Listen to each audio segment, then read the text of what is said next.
Good morning. Gyanmanjari Vidyapith Mahuva.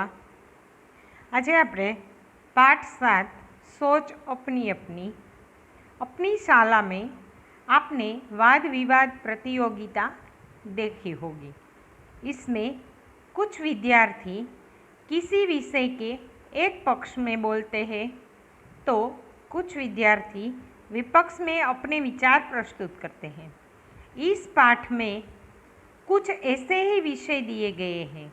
विद्यार्थियों को इनका समर्थन या विरोध करना है और उनके कारण भी बताने हैं। किसी विषय के पक्ष और विपक्ष में तर्क वितर्क सहित अपने विचारों की अभिव्यक्ति ही वाद विवाद है।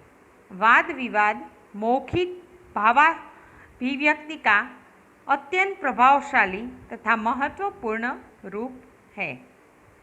वाद विवाद में कोई एक विषय निर्धारित कर लिया जाता है। कुछ विद्यार्थी उस विषय के पक्ष में तथा कुछ विपक्ष में अपने तर्क इकट्ठे करके कार्यक्रम के दिन श्रोताओं के सामने प्रस्तुत करते हैं। एक वक्ता पक्ष में अपने विचार रखता है तो दूसरा वक्ता विपक्ष में। इस प्रकार वक्ताओं को अपनी बात की पुष्टि तथा आप विपक्षी के कथन के खंडन का अवसर मिलता है। नीचे दिए गए चित्र को ध्यान से देखिए, फिर उन पर आधारित प्रश्नों पर कक्षा में वाद विवाद करवाइए। हम ये चित्र देख रहे हैं। नगर में अपने पक्के और आलीशान मकान, पक्की सड़कें और वाहनों पर कितना भी गर्व करें, लेकिन सच तो यही है जो सुख शांति ग्रामीण जीवन में है वह नगर में नहीं मिल सकती। सुबह उठो, उगते हुए सूरज के दर्शन करो और दिल लगाकर अपने खेतों में काम करो। ताज़ा अनाज, ताज़ा फल और ताज़ी सब्जियां खाओ। सूर्यास्त होते ही घर में आकर सबसे मिलो, बातें करो, गांव की बैठक में दिलचस्प चर्चाएं करो। यह है गांव का आनंद, यह है गांव की मस्ती। मेलों में जाओ, बैलगाड़ी साइकिल की सवारी का रस लूटो। जीवन का यह रस शहरों में कहाँ नसीब हो सकता है। यहाँ तो सब कुछ नकली, बनावटी, 24 घंटे अशांति ही अशांति, भागम भाग। यह कोई जीवन है? હવે બીજું चित्र છે वाहरे गांव के भक्त। इस 21वीं सदी में भी यह पिछड़ापन नगर हमारे जीवन की प्रगति के परिचायक है, हमारी सभ्यता के प्रतीक है। वैज्ञानिक सभ्यता के फलने फूलने का अवसर नगर में ही तो मिलता है। नगरों की भाग दौड़ यहाँ के गतिशील जीवन की सूचक है। नगरों का शोरगुल यहाँ की जिंदादिली का सबूत है। यहाँ के तमाम स्कूल, कॉलेज, इंस्टीट्यूट हमारे योग्यता बढ़ाने में लगे रहते हैं। बुद्धि प्रतिभा की चमक दमक नगरों में ही तो देखी जा सकती है। मुझे तो अपना शहर ही अच्छा लगता है। આપણને અહીંયા બે ચિત્ર આપ્યા છે, એમાં આપણે બંને चित्र છે તેનો અંતર જોયું। दोनों चित्रों में क्या अंतर है? दोनों चित्रों में से एक चित्र गांव का और दूसरा नगर का। गांव के चित्र में नदी है, उसके घाटों पर नहाते, कपड़े धोते, पानी भरते और काम करते लोग हैं।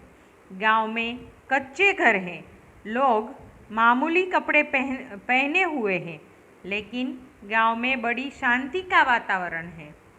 नगर के चित्र में चौड़ी और दो तरफी सड़क है, पक्के मकान हैं, सड़क पर वाहन चल रहे हैं। वाहनों के कारण शोर है, लोग आधुनिक वेशभूषा में हैं। गांव तथा नगर के जीवन में क्या अंतर है और तुम्हें कौन सा रुचिकर लगता है, क्यों? गांव के जीवन में सादगी, सरलता है। किसी की तरह बनावट तड़क भड़क नहीं है। लोग शांति से अपने अपने काम करते हैं, नदी का पानी पीते हैं, वे अपने खेत में उगाए अनाज, ताज़ी सब्जियां खाते हैं। लोग कच्चे घरों में रहते हैं, पर उनका जीवन प्रकृति के बहुत नज़दीक होता है। नगर के जीवन में तड़क भड़क और बनावट अधिक होती है। लोग आधुनिक और फैशनेबल कपड़े पहनते हैं, वे पक्के मकानों में रहते हैं, वे नल का पानी पीते हैं और बाजार से अनाज, फल सब्जियां खरीद कर खाते हैं। नगर की सड़कों पर वाहनों का हमेशा शोर रहता है। लोग दुकान, बैंक, दफ्तर में काम करते हैं। नगर के जीवन में शांति नहीं होती। लोगों का जीवन प्रकृति से बहुत दूर होता है। नगर के जीवन में अनेक दोष है, फिर भी मुझे यहाँ का जीवन पसंद है। यहाँ के लोग शिक्षित और प्रगतिशील होते हैं। नगर में अच्छे स्कूल और कॉलेज होते हैं। इनके कारण मनपसंद शैक्षणिक योग्यता प्राप्त करने की जा सकती है। उन्नति के जिनके अवसर नगर में हैं, उतने गांव में नहीं। अनेक संस्थाएं, पुस्तकालय आदि व्यक्ति की योग्यता बढ़ाने में सहायक होते हैं। इसीलिए मुझे नगरीय जीवन ही रुचिकर लगता है।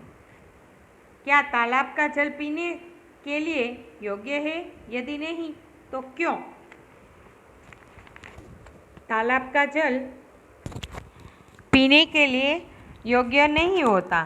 तालाब चारों ओर से बंद होता है। उसमें चारों ओर से बाहर की धूल, मिट्टी गिरती है। पेड़ के पत्ते गिरकर सड़ते रहते हैं। लोग तालाब किनारे कपड़े धोते हैं और जानवरों को नहलाते हैं। यह सारी गंदगी तालाब के जल को दूषित कर देती है। यह दूषित जल पीने से हैजा, पेचिस आदि तरह तरह की जानलेवा बीमारियां होने की पूरी संभावना है। इसीलिए तालाब का जल पीने योग्य नहीं है।